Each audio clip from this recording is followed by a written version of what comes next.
Magandang araw po, si Mike Kanyayahan po ito. Ang topic po natin sa episode na ito ay ano ang pinagkaiba ng uppercase stoicism at lowercase stoicism. Pag sinabi kong uppercase, yung simulang letra ay naka-uppercase, malaki, no? Then yung lowercase ay maliit yung letra. So pag i-spell mo, stoicism, pareho. Pero yung S, no? Yung S sa uppercase, ba? Malaki. Then sa lowercase stoicism, yung S doon, maliit, no? So in short, nakakapitalize yung first letter. Pag sinabi nating uppercase, no? So may pinag-iba pala, no? Parang akala ng marami subject siya doon sa capitalization rules, no? So kaya nga nagiging confusing, no? Kung yung halimbawa yung lowercase stoicism ay mapupunta ay magiging first word sa isang sentence or title, no? So doon pero sa connotation na lang at context nagkakaiba. Kasi halimbawa, no, yung communist or communism, yung letter C niya, yung capitalized talaga. Kung ang tinutukoy natin ay halimbawa yung particular na communist group or communist government, no? Pero yung China, baba, Communist Republic o etc., no? Communist Party, yan, letter C, yung letter C niya talaga capitalized, no? Pero pagka tinukoy mo yung general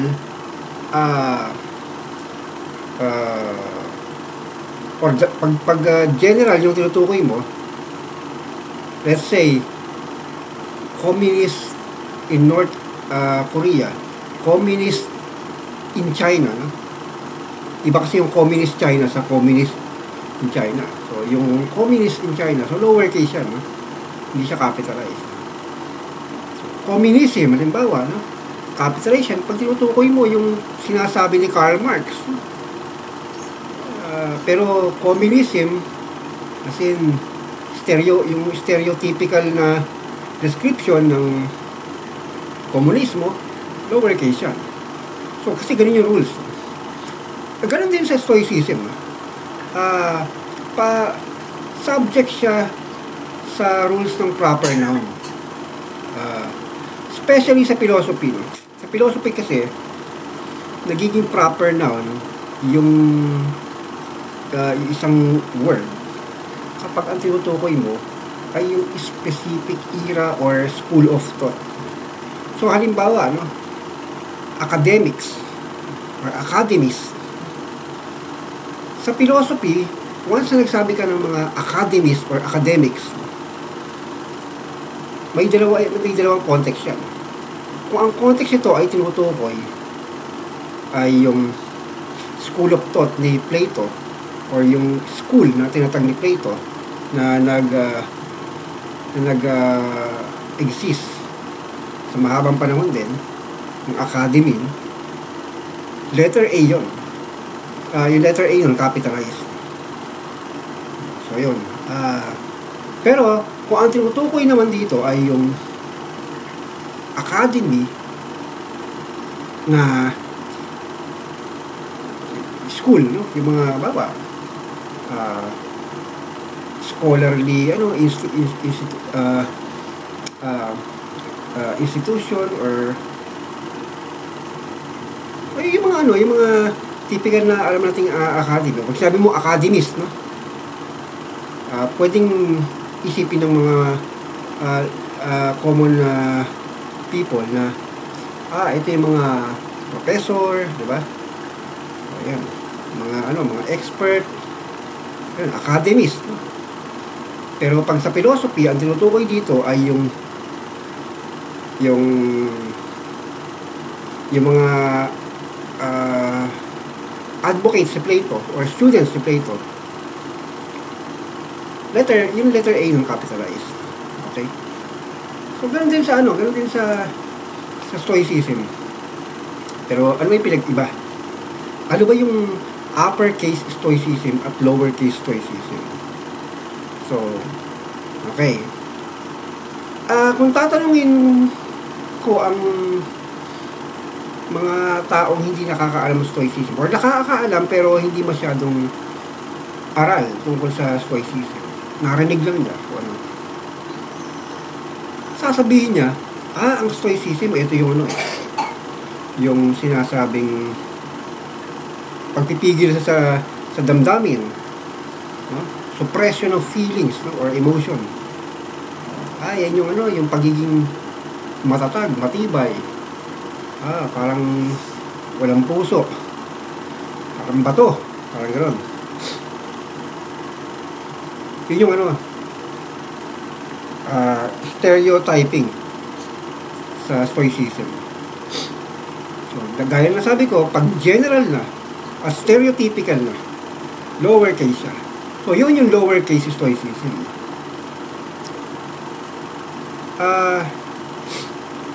Although itong Stoicism na to, na alam ng marami, excuse me, yung stereotypical na Stoicism na to, ito ay hango din naman doon sa uppercase Stoicism. May katotohanan din na ang Stoicism ay pagiging matatag, no? Pero yung OA na yung OA na description, no? Halos parang bato ka na, wala ka ng puso, kinokontrol mo yung emotion mo.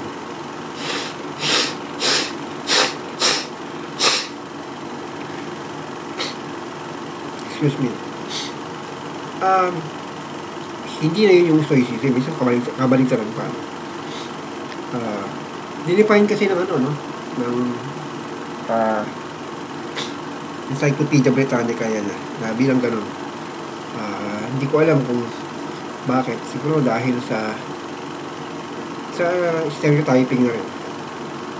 Pero karamihan doon sa kalakhan doon sa definition na yun ay halos opposite na rin sa totoong Stoicism. Kasi, bakit? Sinasabi doon sa lowercase Stoicism, ang Stoicism ay suppression of feelings,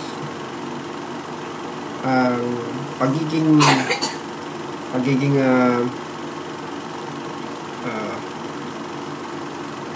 parang pusong bato, pag-control sa emotion, tapos disiplina. Yung disiplina sinasabi dito is controlling, no? Controlling, which is opposite sa totoong Stoicism o yung capitalized or uppercase Stoicism. Bakit? Kasi yung totoong Stoicism or yung pinagmulan ng Stoicism o yung uppercase Stoicism, ang itinuturo dito ay yung hindi pagkontrol sa mga bagay na hindi tayo kontrolado, at ang pag-focus sa mga bagay na may kontrol tayo, tulad ng ating kaisipan. At sinasabi sa uppercase Stoicism na ang mga bagay na wala tayong control ay yung mga external world, people, family, no? Kahit family. At ito pa, kahit katawan natin, wala ko tayong control doon. Totoo yun. Bakit? Nung pinanganak ka, may 4 na kamay ka, may 4 na kamay, may 2 kamay ka, 2 paa. Pero hindi ka nagkataka, bakit 2? Bakit yung iba 4, no? May control ka ba ron? Wala. Pag nagkakasakit ka, may control ka ba na huwag kang magkasakit? Wala, di ba? Excuse me. Kung ano nangyayari sa katawan natin, no? Wala tayong control. Siguro, yung galaw lang ng kamay, ng paa, ng bibig, sinasabi, okay yan, may control tayo. Kaya nga yung bibig, no? Pwede natin kontrolin yan. Sinasabi ko yung buong katawan natin, no? Wala tayong control. May control ba tayo sa pagtubo ng buhok natin? Huwag kang tumubo. Wala, tutubo talaga siya eh. Kahit ahitin ko pa itong balbas ko, hindi ko makokontrol yan, tutubo yan. So yun sinasabi sa stoicism. Ganun din sa emotion. Hindi, yung lahat ng emotion natin ay natural tendency. Ibig sabihin, ito ay normal dahil nature natin to. Ang sinasabi sa stoicism dito is balance. Hindi yung control. So, pag balance, ibig sabihin, pwede mo ma-neutralize yung mga bagay na hindi mo kontrolado sa pamamagitan ng pag-respond doon sa mga bagay na yun na hindi mo kontrolado. At nakaka-respond ka dahil nakapokus ka sa mga bagay na may control ka. So, kagaya ng paano ko matutuwa sa isang bagay. Minsan, tayo na yung may problema kung bakit hindi tayo natutuwa sa isang bagay. So, halimbawa, natutuwa ka rin sa isang bagay dati, no? Ngayon, hindi ka natutuwa. So, nasa sa'yo. Siguro dati, excited ka. Kung nagsawa ka na, ayaw mo na. Gusto mo na yung mas mamahalin na, no? Pero, imagine mo, no? I-delete mo lahat ng mga memories mo. At kung wala, hindi ka pa nagkakaroon. Siguro, same happiness o tuwa. Mararamdaman mo. Doon sa bagay na yun, no? Pero, pwede mong kontrolin yun eh. Yun yung pwede mong kontrolin. Yung paano mag-respond yung isip mo. Para, umangkop ka doon sa anong pakiramdam ang darating sa'yo, no? Pero yung pakiramdam na lalabas o darating sa'yo, mahirap isuppress yun. Lalo na dahil natural sa atin yun. Kasi sa stoicism, tinuturo dito yung cosmic collectiveness sa nature. Ibig sabihin, we should live in harmony with nature. We should be one with nature. So, hindi pwedeng saktan mo yung sarili mo. Kahit pagpapakamatay, hindi mo pwedeng gawin.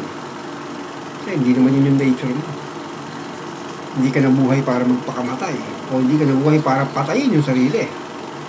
So, kung ganun din sa iba, no? Hindi ka nabuhay para patayin yung iba. So, dahil central sa katuruan ng stoicism ang dichotomy of control. So, na ang pagkilala na may merong determinism or bagay na talagang nakatadhana na hindi talaga it's not up to you.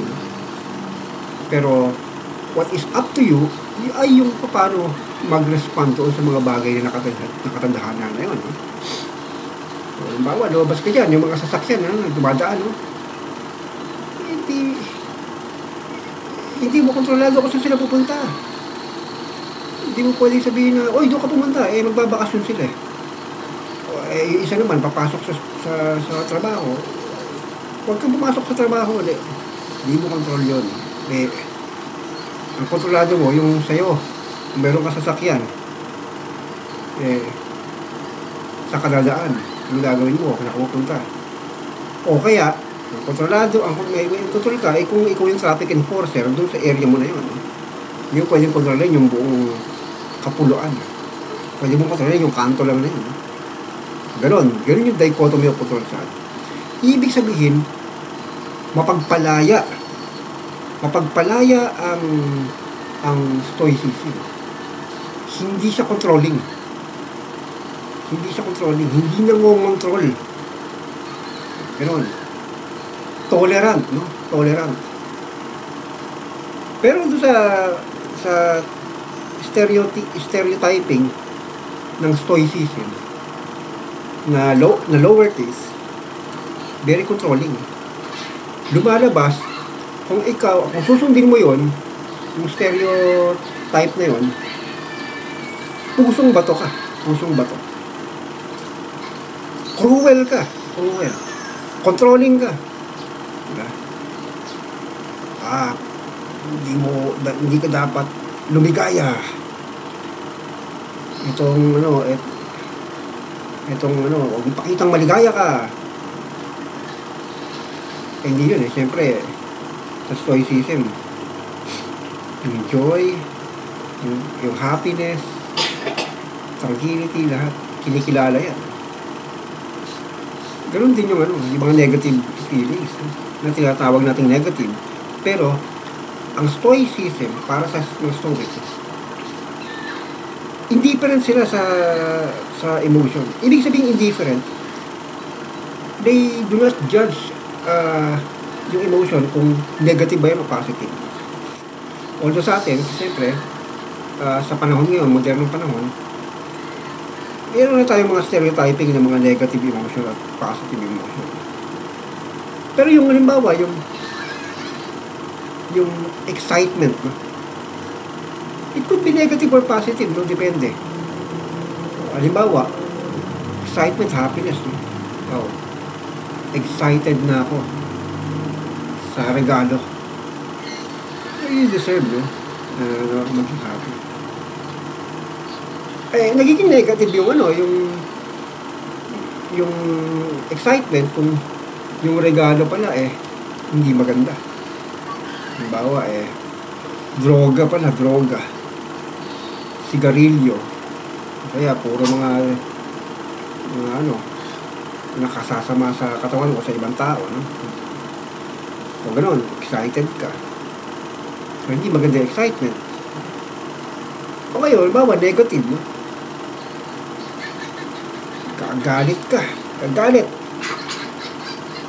Hindi pwede sabihin negative na rin yung galit, no? What if nagagalit ka dun sa gumawa ng masama? Okay. So, hindi yun pwede sabihin negative yun, no?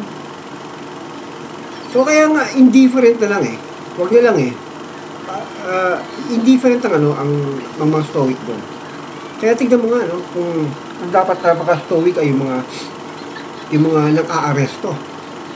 Dahil yung mga nang-aaresto, pag nakita nila yung kriminal, no? Alam nilang kriminal, binibigyan pa rin ng due process yan, di ba? Ang kailangan nilang manahimik, no? At may karapatan silang magkaroon ng lawyer, yan. So, doon, nagkakaroon ka ng indifference kung kinikilala mo yung proseso. Sige. Sa ngayon, wala akong pake kung may kasalanan ka o wala. Dahil hindi ka guilty kasi hindi ka pa guilty kasi hindi pa napupun. Diba? Sige, pero pumasok ka sa proseso ng hustisya. Sumama ka sa presinto. Okay. So, dapat pala mga stoic yung mga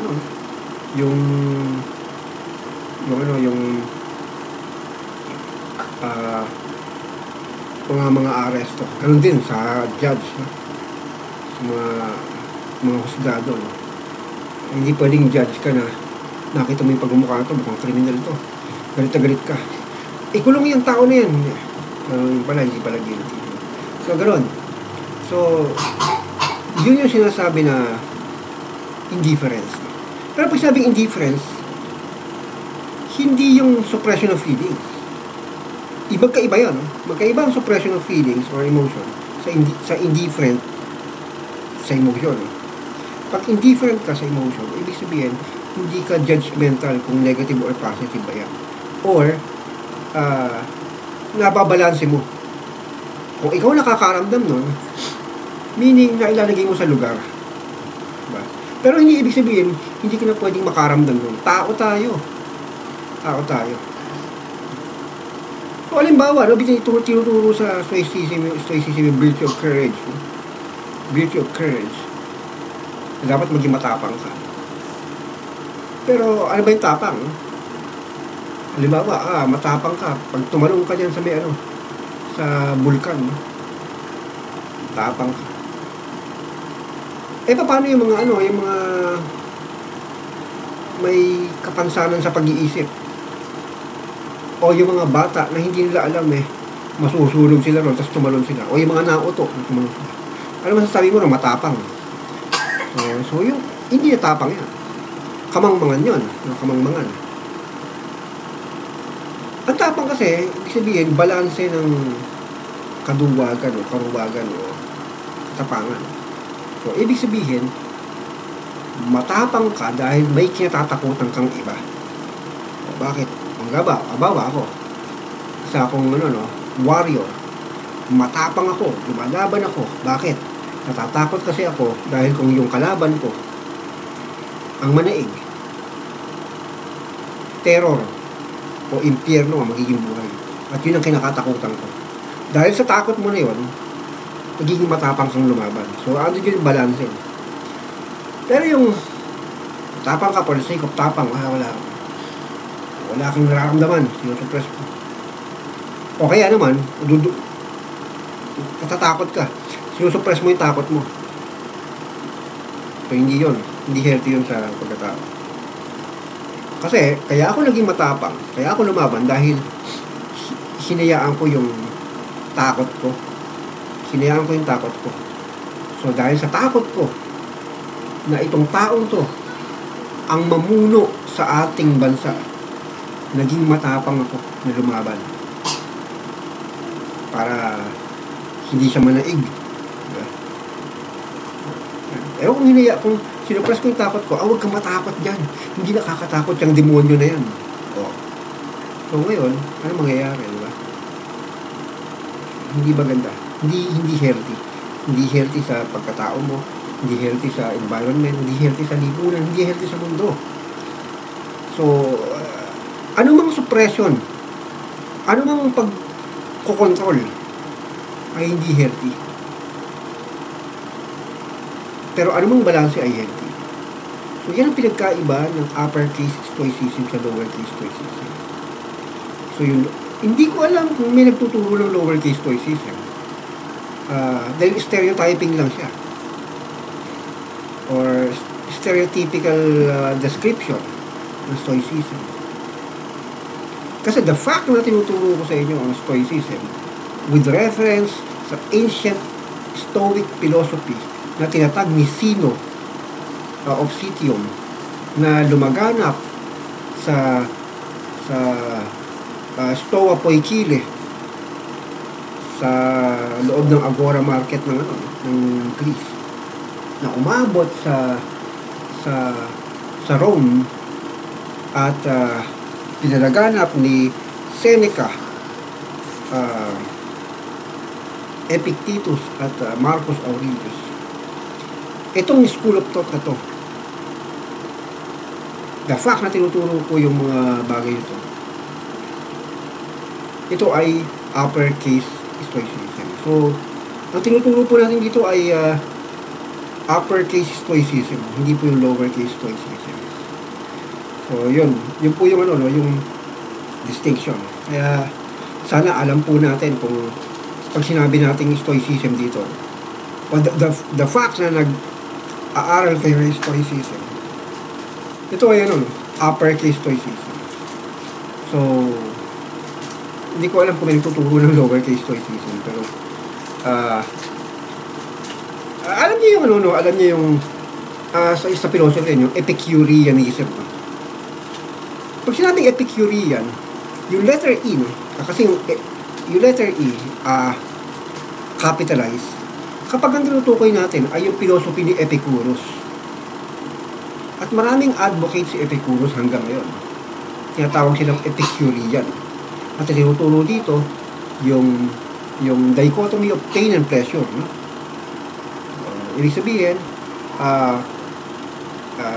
tinuturo kung paano ka magiging maligaya.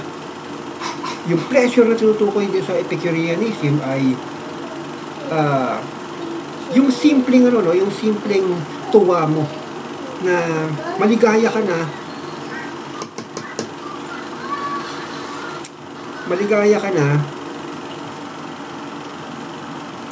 kung sa Epicureanism maligaya ka na sa maliliit na bagay. Pleasure, pag sabing pleasure, kasi ang akala ng iba ay yung pagpapasasa. Hindi. Tinuturo ni Epicurus ay yung pleasure na hindi mo kailangan ng mararangyang mga bagay o kung ano-ano mga bagay. Dahil ang desire natin ay never ending. Kung never ending yan at hindi ka makukontento, hindi ka magiging maligaya kasi walang humpay ang desire. Pagka nakamit mo itong bagay na ito, maghahanap ka naman isa pa, ayun, hedonic treadmill, no? Na wala na, habang naliligayahan ka na, mababa yung kaligayahan mo. Ibig sabihin, may mga malalaking bagay na meron ka na, hindi ka na maligaya doon sa mga maliliit na bagay na dating para sa'yo ay malaki. Hanggang sa, maabot ka na sa point na, hindi ka na masaya, kahit sobrang yaman mo na, sikat lahat. So, ganoon sa kaya tinuturo ng Epicurean ay matutong makontento kahit sa simpleng pagkain lang ng cheese, no? Cheese. So, yun na, kaligayahan na yun. Kasi, yun na yung kailangan ng katawan mo, yung sapat. Kasi, hindi ka naman pwedeng, yung mga lahat ng gusto mo sa buhay-buhay, sobra na yun. Unnecessary na. At yung sapat ay kailangan na ng katawan tulad ng pagkain. Bakit di ka matuwa kahit sa simpleng pagkain? Kaya nga, tuloy, dahil doon, sa mga quote na yun ni Epicurus, no, nag-evolve yung stereotyping na Epicurean na lowercase. Na pagka sinabing Epicurean ngayon sa mundo ng culinary, delicious. So, Epicurean. So, yung stereotyping na Epicurean na lowercase, ang meaning nun ay delicious, delectable, or yun, tungkol sa culinary na. Pero hindi nila alam na ang totoong Epicurean ay yung mga tao naniniwala kay Epicurus tungkol sa katuruan niya kung ano ba ang totoong pleasure. Ang totoong pleasure pala ay may kasapatan ka kahit sa pagkain, matutuwa ka na. Hindi mo na kailangan pumatay para sa magkaroon ng power o pumatay para sa pangarap mo. Samantalang kakain ka na ng 3 beses isang araw. Hindi ka makaka-permission ng ibang tao. So yun, ganun po nag-evolve, no? Ganun din sa Stoicism. Dahil tinuturo sa Stoicism kung paano ka maging matatag, matibay, matapang, kapag pasensya, na-stereotype siya bilang isang pusong bato. So, ang goal ng Stoicism o mga Stoic ay hindi maging estatwa. No. Ang goal ng mga Stoic ay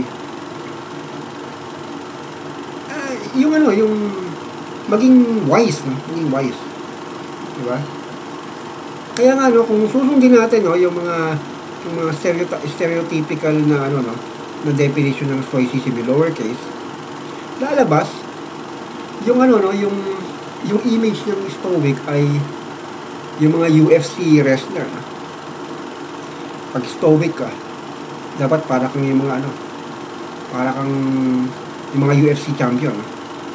Mga bato-bato ka. Ganun lalabas. While in fact, ang totoong Stoic ay malayo doon. So makikita mo siguro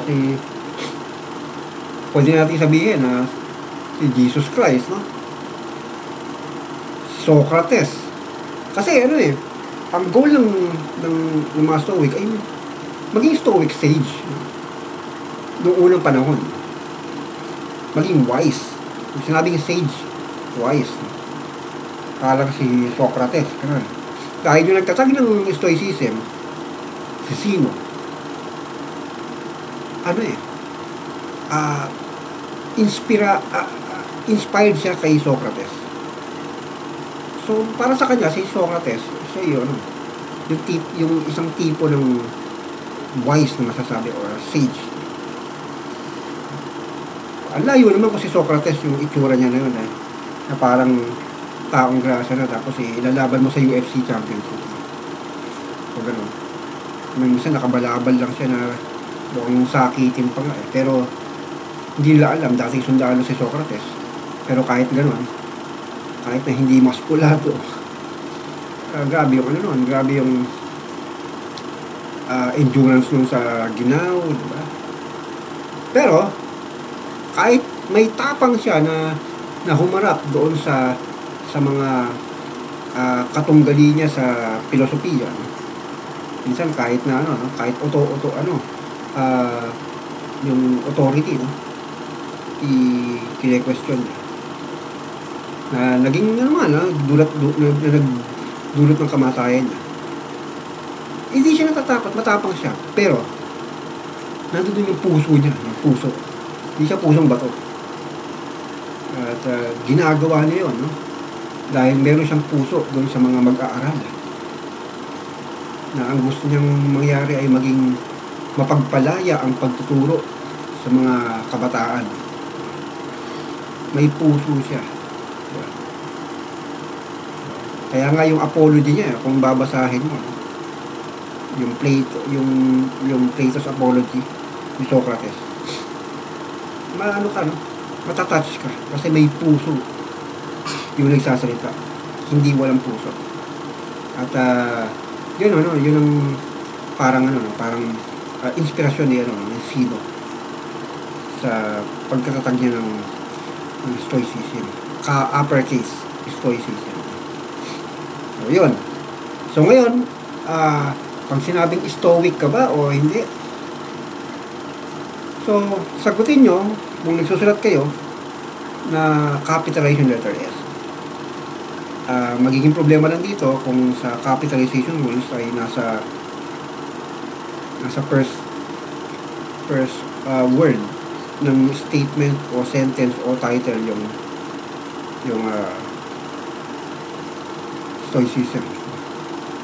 So, but anyway, at least alam nyo na kung ano yung pinag-iba.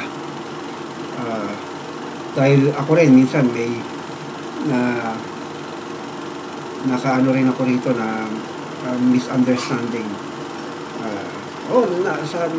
Dumaan din ako sa kalituhan dito. At kahit nung naintindihan ko na, yung pinagtanungan ko, nalito na rin.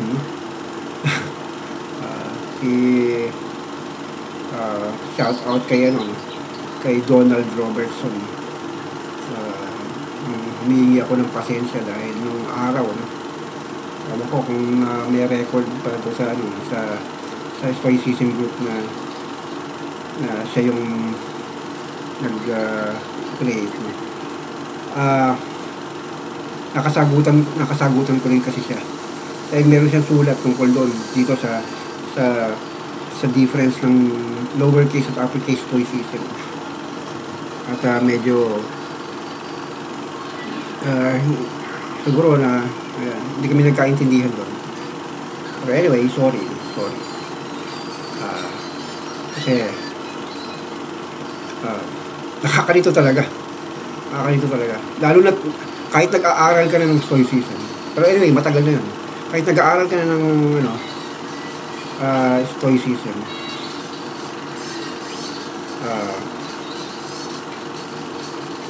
malilito ka kung hindi mo talaga talagang aaralin pa ng gusto. Kaya nga ngayon minarapat ko na ituro ang Stoicism sa salitang Tagalog dito sa Pilipinas para mas maintindihan ng mga kapwa Pinoy ano bang Stoicism. Dahil kahit sa English word nagkakaroon ng misunderstanding. Okay. Yun lang po, marami pa po tayong mga videos na i-upload tungkol sa Stoicism at philosophy in general, especially philosophy of life.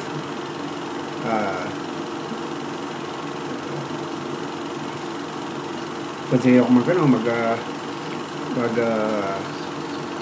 mag-upload ng mga trivia like how Buddhist is Stoicism, or how Stoic Filipinos are, mga ganon. So, marami pa. Kaya, kung may mga question kayo, so feel free to comment. Minsan, yung mga ina-upload ko ay hango din sa mga conversation or mga conversation or comments ng mga subscribers. So at least ako marunong, kasi nakikinig ako kung ano ba yung mga gustong malaman ng mga nanonood. Kaya nagbibigay ako ng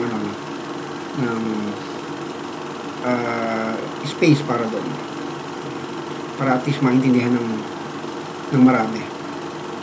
At kung ano man yung mga katanungan sa isip ay masagot tulad nito. Very common na nagiging misunderstanding kahit ng mga nag-aaral na. So again, ang lowercase Stoicism ay yung stereotypical na generalization ng Stoicism na sinasabing ito ay yung mga pagpipigil sa pagkasupra sa emotion at yung pagiging pusong bato, no?